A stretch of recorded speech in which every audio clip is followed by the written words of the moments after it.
Bonjour à toutes, bonjour à tous pour ce nouveau numéro de Jeux de scène, l'émission de Radio Soleil consacrée à l'actualité du spectacle vivant en général, du théâtre en particulier. Bonjour Hamid, notre metteur en ondes, bonjour Chantal. Bonjour André. Alors à l'affiche aujourd'hui, je vous parlerai... Non, Chantal. Je vous parlerai de Collision de Nasser Djemaï que j'ai vu au TQU, Théâtre des Quartiers d'Ivry. Un siècle, vie et mort de Galia Libertad. Texte et mise en scène de Carole Thibault, c'est au Théâtre de la Tempête. Au Théâtre de la Tempête encore, dans ta peau, texte et mise en scène Julie Ménard. Ici sont les dragons, que nous avons vus tous les deux au Théâtre de Mouchkine, Théâtre du Soleil. Sans famille, d'après Hector Malo, dans une mise en scène de Léna Bréban, au Vieux Colombier, Comédie Française. Et puis nous finirons par des conseils aux spectateurs qui en ont bien besoin. C'est aux écritures, jeux et mise en scène de Jérôme Rougère. Moi j'ai dit qu'ils en ont bien besoin, mais non, c'est simplement conseil aux spectateurs, c'est au Théâtre de Belleville. Alors, Chantal, Collision, mais c'est avec un K, Collision. Oui, voilà, et c'est une fable moderne. En fait, c'est l'histoire de Mehdi. C'est Mehdi qui va raconter son parcours de vie. Il est le 7e enfant d'une fratrie de garçons. Et le soir de sa naissance, sa mère fait un rêve de 2 étoiles filantes qui entrent en collision. Et donc, elle l'appellera Mehdi, le guide éclairé par Dieu. Donc, il y a quelque chose de très joli d'ailleurs dans l'écriture pour nommer les personnages. C'est comme des épithètes homériques, sauf que c'est la traduction littérale des prénoms. Donc, ce personnage va être pris dans une sorte de déterminisme fantastique. Son destin sera différent et différent. Alors il fait de très bonnes études, il est très bien configuré socialement, il appartient à un milieu extrêmement pauvre, mais lui, il est dans la grande réussite scolaire. Alors, avec ce monologue, on va suivre ses paradoxes, ses errements. Il est presque dans un état psychanalytique parce qu'il fera des expériences presque proches de la mort, dont la question du destin est fondamentale dans ce monologue. On suit ses bonheurs et ses détresses. Alors, c'est très bien fait au niveau scénographique, parce que le comédien est porté par une scénographie. On est dans un sol boueux et sûr qui est encombré d'objets. Et le comédien, il va aller d'un objet à l'autre, et en fait ces objets sont comme des fragments de mémoire. Il est toujours en activité, il est toujours, j'ai envie de dire, en mouvement. Puis il y a une musique qui est très belle, qui paraît venir de très loin, comme des profondeurs de son introspection. J'ai vraiment beaucoup aimé, et ce travail sur la lumière, parce que la lumière, eh bien, elle est artisanale. Il faut voir comment seront présentés les personnages avec les bougies. Donc, on a des grandes focalisations de lumière, mais on a aussi des effets stroboscopiques. Et ce qui est beau, c'est que c'est à la fois naturaliste, réaliste, mais en même temps, il y a, j'ai envie de dire, des poches fantastiques. Et le comédien, Radouane Leflahi, il est de tous les styles, épiques, tragiques, lyriques, mélancoliques. Il m'a troublé. Moi, j'ai été extrêmement émue, par exemple, sur la séquence, lorsqu'il raconte son passage en classe prépa. Eh bien, j'ai été émue par sa solitude, par la solitude du personnage, mais aussi sa détermination à réussir professionnellement. C'est pour moi humaniste, un petit peu à la manière des photographes comme Douaneau, comme Cartier-Bresson. C'était au TQI. André, on va au Théâtre de la Tempête. Ah oui, ça se donne plus au TQI, c'est fini. Mais, j'ai dit c'est au théâtre. Ah, j'ai entendu c'était. Non, non. Excuse-moi. Voilà, c'est au Théâtre des TQI. Et des toi, quartiers d'Ivry. tu as vu au Théâtre de la Tempête, un siècle, vie et mort de Galia Libertad. Quand je suis allée pour un autre spectacle, j'ai vu le grand nombre de spectateurs.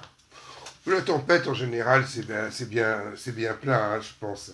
À juste titre, parce qu'en général, ce qu'on y voit, me plaît bien. Ici, bon, on peut tout simplement, c'est de plus en plus court, hein, 5 au 15 décembre, hein, ça fait vraiment qu'une dizaine de jours. Donc vous avez jusqu'au 15 pour aller voir Un siècle, vie et mort de Galia Libertad. Carole Thibault, elle est au Centre dramatique national de Montluçon. Et ce que j'ai bien aimé, c'est qu'elle a travaillé sur cette région. C'est-à-dire que ça part d'interviews, ça part d'une enquête vraiment, et ça va nous raconter quelque chose d'assez particulier.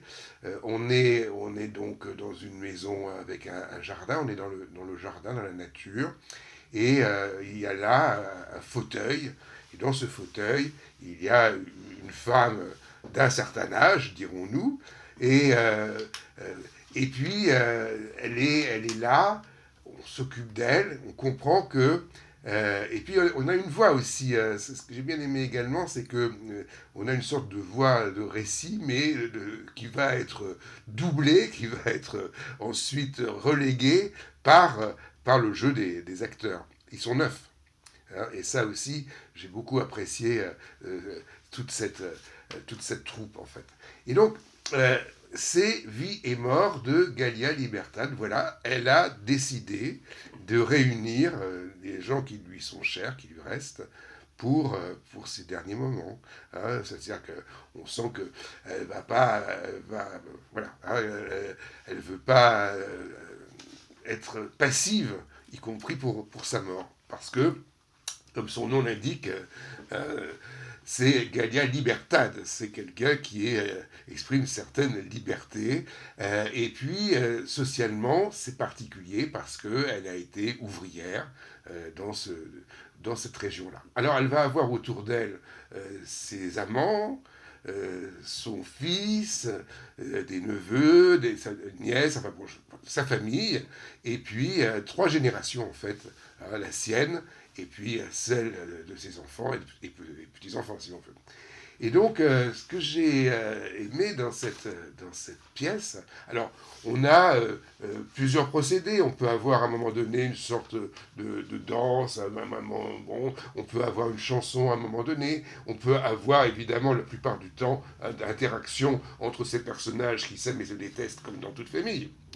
Hein. Et puis, on peut avoir également un personnage qui va raconter un peu son histoire. Et tout ça, ça nous fait une fresque sur 3 jours et 3 nuits, hein, sur une fresque de ces rapports familiaux. Et ce que j'ai trouvé particulièrement bienvenu, intéressant et tout, c'est ce mélange d'histoire sociale, d'histoire tout court, hein.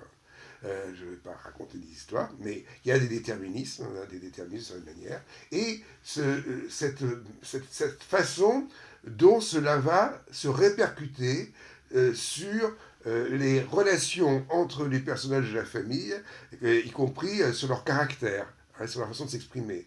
C'est-à-dire que c'est loin d'être gratuit tout ça. Je trouve que c'est très intelligemment fait en ce qui concerne la relation entre déterminismes sociaux et caractère, et personnalité individuelle.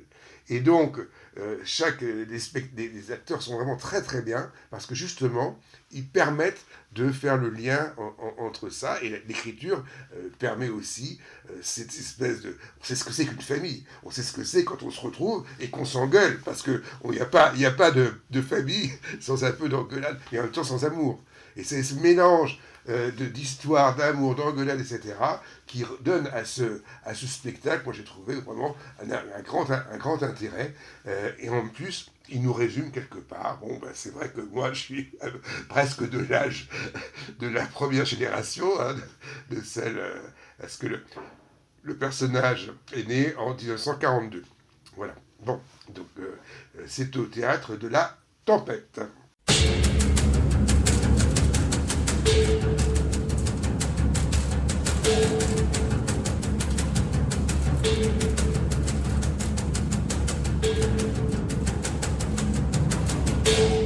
Chantal, au théâtre de la Tempête, mais non pas dans la grande salle, mais dans la salle Copie.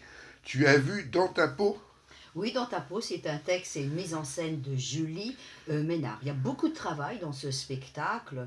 Il est complet, il est ambitieux. En fait, c'est l'histoire d'une créatrice, d'une chanteuse, et qui va emprunter une identité pour avoir sans doute la reconnaissance. Moi, c'est des thématiques que j'aime bien parce qu'il y a le thème de l'imposture, il y a le thème de la disparition. Le sens va se construire très progressivement. Avec cette chanteuse iconique. C'est vrai que j'ai aimé tout à fait le début, il était très étrange parce qu'on voit justement Sibylle, cette chanteuse avec sa grande perruque, là j'ai trouvé ça extrêmement énigmatique. Il y a une narratrice, alors aussi intéressante, hein, qui a des gestes un peu mécaniques, des mimes exagérés. C'est elle qui va décrypter le personnage sur le plan sentimental, sur le plan professionnel, mais je ne sais pas ce qui s'est passé pour moi. J'ai été un petit peu sur la réserve, c'est-à-dire que j'ai tout à fait fonctionné, j'ai tout à fait dialogué avec le spectacle, mais par intermittence. Et pourtant, il y a des chansons qui sont extrêmement belles de Simon Tirakian.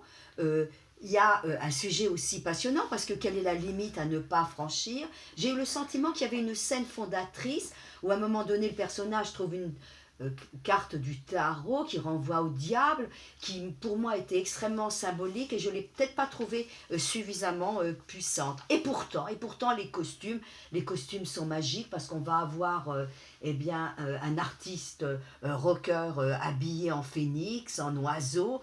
Elle, Sibylle, elle portera un collant noir, un manteau blanc, pardon, très rigide.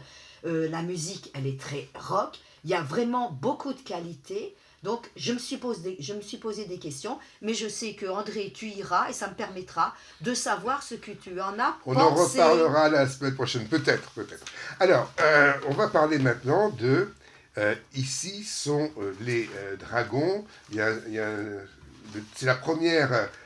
c'est donc la première époque, hein, 1917, la victoire était entre nos mains.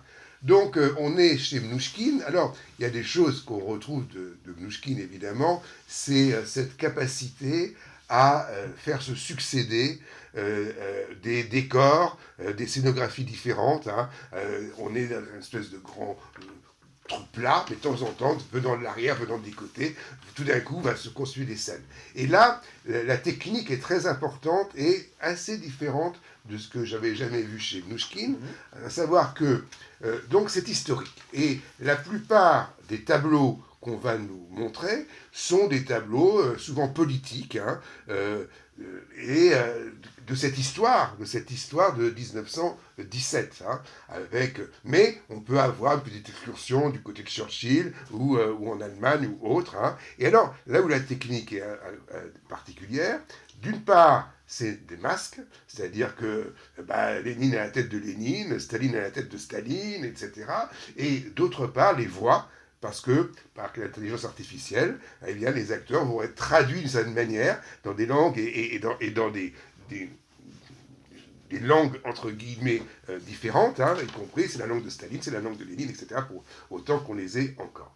Voilà, donc je te laisse, Chantal. Ah oui, alors c'est pas un spectacle si facile que ça, hein, parce qu'il il y a beaucoup de scènes où des personnages écrivent une lettre, lisent des lettres, préparent des discours, etc. Donc il faut quand même un petit effort pour bien suivre. Mais je trouve que Ariane Mnouchkine, qui fait une sorte de genre de théâtre historique, mais elle a un point de vue extrêmement fort, extrêmement puissant, un engagement. Parce que c'est pas du tout simplement factuel, en fait, elle est là pour déboulonner des figures historiques. Et ça, c'est qu'on a pu considérer à un certain moment, si notre génération, La tienne, pas la mienne. oui, qu'on a pu considérer à un moment donné comme extrêmement importante. Et c'est bien parce qu'elle ne s'attaque pas à l'idéologie marxiste. Je continue. Oui, mais et donc, ce sont des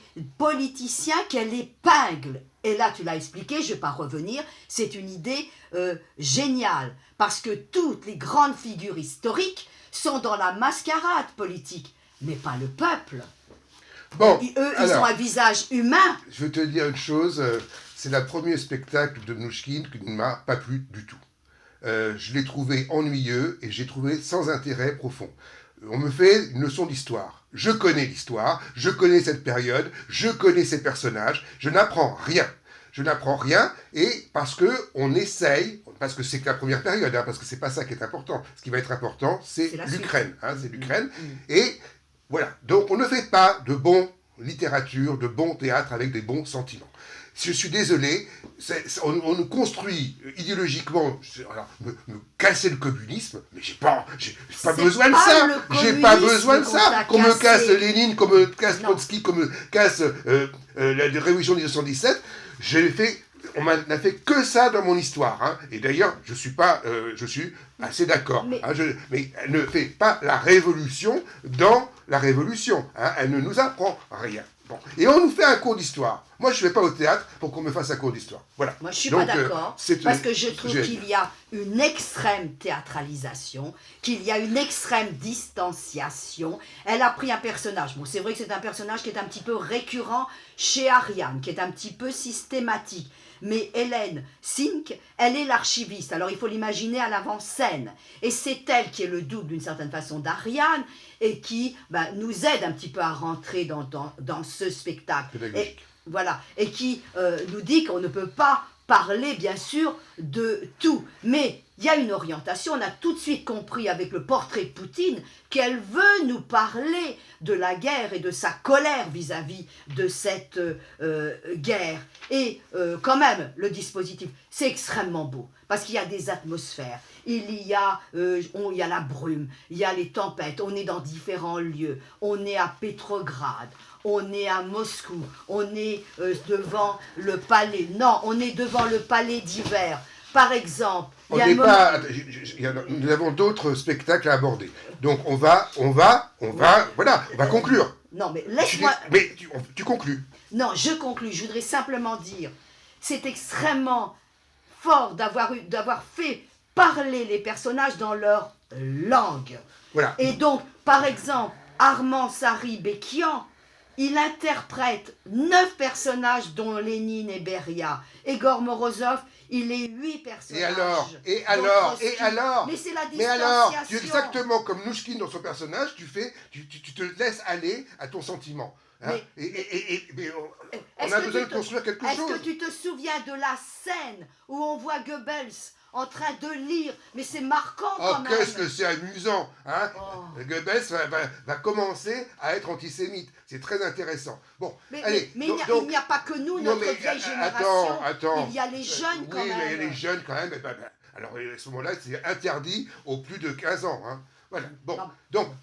Laissons, hein, on n'est pas d'accord du tout, et ça tombe bien, hein, c'est bien, ça veut dire que ce spectacle aura, et c'est exactement comme ça que ça a été applaudi. Il y avait une minorité du public qui l'a beaucoup applaudi, mais la majorité du public ne l'a pas beaucoup applaudi. Moi j'ai hâte de voir la deuxième période, moi aussi j'ai hâte de voir la deuxième période, l'anarchiste ukrainien, parce qu'on espère toujours que les choses peuvent changer d'une période à l'autre. Alors voilà, donc on vous a parlé avec un peu d'enthousiasme, on va dire, des dragons. Ici sont les dragons de Ariane Mnouchkine à la cartoucherie de Vincennes, Théâtre du Soleil.